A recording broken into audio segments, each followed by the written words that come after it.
정 여사님, 네. 안녕하세요. 안녕하십니까. 오늘 이제 상속, 특히 상속 포기에 대해서 좀 이제 말씀 주시기로 했는데, 돌아가시게 되면 이제 그 재산이든 채무든 그게 넘어가는 게 상속이겠죠.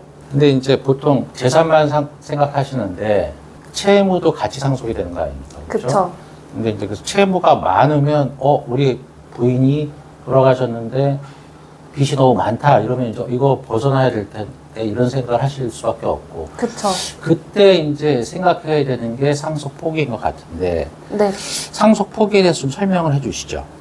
네. 상속 포기는 말 그대로 상속인 지위를 포기하는 것을 말합니다. 상속 포기를 하면 처음부터 상속인이 아니었던 것으로 소급해서 효력이 발생합니다. 따라서 재산도 빚도 아무것도 물려받지 않게 됩니다. 우리 아버지가 빚이 너무 많은 것 같아서 상속 포기를 해버렸는데 알고 봤더니 아버지가 강원도에 어마어마한 광산이 될 가능성이 있는 산을 갖고 있었다. 이거 한 수가 없겠네요. 그럼 상속 포기 해버리면. 근데 아마 그런 경우는 아마 한정 승인이라는 절차도 있으니까. 그렇죠. 한정 승인에 대해서는 다음 2편에서 다룰 예정입니다. 네, 그렇게 해주신다고 했고.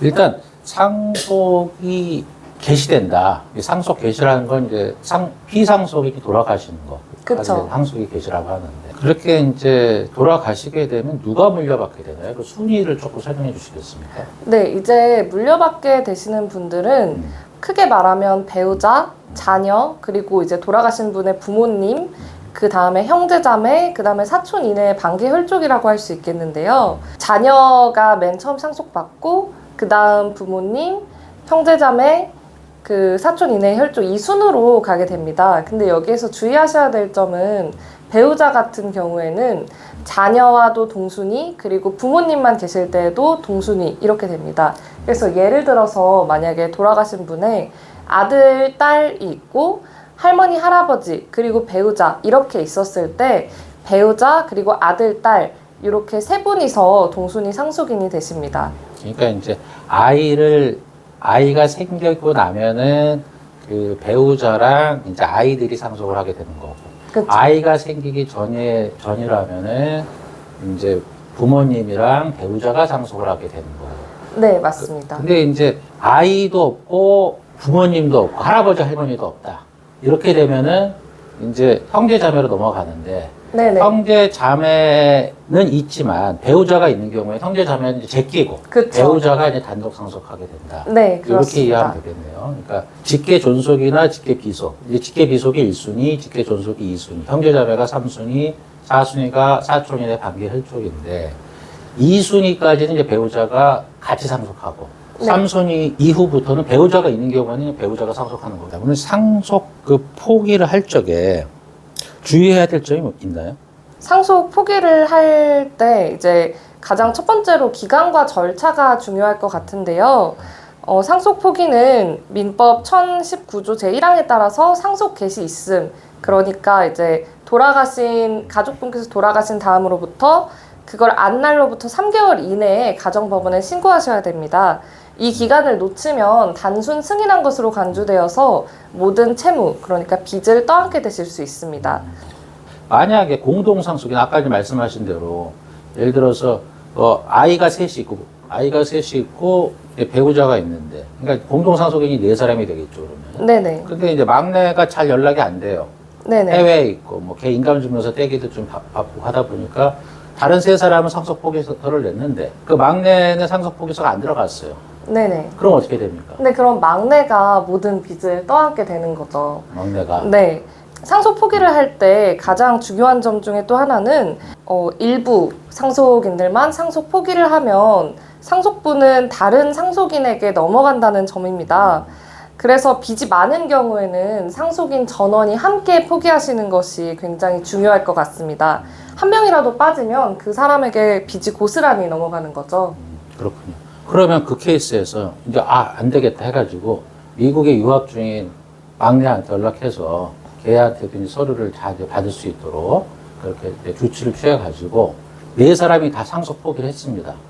그러면 아까 이제 말씀하신 대로 하게 되면 1순위, 2순위 배우자가 모두 다 이제 상속 포기를 하면 3순위로 넘어가지 않습니까? 네네. 그러면 이제 돌아가신 분의 형제 자매한테로 이제 상속이 이루어지겠네요. 3개월 지나고 나서 형제 자매는 이제 당연히 그 뭐 생각을 안 하고 있다가 네네. 이분들은 이제 갑자기 대부업체로부터 내용 증명을 받고 뭐 하는 그런 이제 불상사가 생길 수 있겠네요. 그쵸. 그래서 그런 경우를 대비해서 아마 이제 그런 경우에 그 배우자나 뭐 큰아들이나 이런 분이 이제 그걸 계속해서 형제자매 지나고 난 다음에 또 삼촌, 사촌을 갈 거 아닙니까? 그렇죠? 네네. 그러니까 이제 그걸 갖다 차단하기 위해서 한 분이 이제 한정 승인 신청을 해가지고 일단 자기가 일단 거기서 끊어내는 뭐 그쵸. 그런 이제 조치를 취할 필요도 있을 것 같은데 좀 요거는 이제 일을 좀 이런 쪽에 이제 밝은 변호사님이랑 좀 상담을 해서 차질 없이 진행하는 게 좋겠네요. 한정 승인은 조금 일반인이 하기엔 조금 복잡하죠. 어려움이 있으니까 문제가 발생하지 않도록 그렇게 하는 게 필요할 것 같습니다. 한번 한정 승인을 한 다음에 상속 포기를 바꿀 수 있습니까? 그 법원에 확립된 판례는 한정 승인을 수리한 다음에 다시 상속 포기를 한 경우 그 상속 포기는 효력이 없다고 판시하고 있어서요. 한정 승인을 할 때에도 굉장히 좀 주의하셔야 될 것 같습니다. 상속 포기를 해서 상속 포기 심판 결정을 받았습니다. 법원으로부터. 아버지의 채권자나 뭐 이런 분들이 나를 상대로 내용 증명을 보내고 소송을 걸어옵니다. 이러면 어떻게 합니까? 그 상속 포기를 했더라도 이미 진행 중인 소송에서 상속 포기를 주장하지 않으면 그 나중에 청구 이해소, 그러니까 이 판결이 난 다음에 이 판결에 대해서 다툴 수 없다고 법원은 판시하고 있습니다. 그래서 소송을 이제 받으시면 피소가 되시면 필히 이 소송이 진행 중일 때 받으실 그 소송 안에서 상속 포기 사실을 주장하셔야 될 것 같습니다. 상속 포기 심판 결정 그 받은 거 법원으로부터 그걸 잘 가지고 있다가 이제 그걸 제출하면 사본을 제출하면은 잘 마무리가 될 수 있을 것으로 생각이 됩니다. 네, 그렇습니다. 그럼 이제 오늘 굉장히 중요한 상속 포기에 관해서 말씀을 해주셨는데 좀 정리를 해주시죠. 네, 상속 포기는 빚이 재산보다 많을 때 나와 가족을 지키는 효과적인 수단이지만 3개월 기간 엄수, 전원 포기, 소송 중 주장 이 세 가지를 반드시 기억하셔야 됩니다. 적시에 변호사의 도움을 받는 것이 빚으로부터 가족을 지키는 가장 강력한 수단이 될 수 있습니다. 저희의 도움이 필요하시면 02-561-7007로 전화해 주시거나 네이버에서 법무법인 제휴를 찾아주세요. 다음 편에서는 상속 포기와 가장 많이 혼용되는 한정 승인 그리고 두 제도를 어떻게 선택해야 하는지 알려드리겠습니다.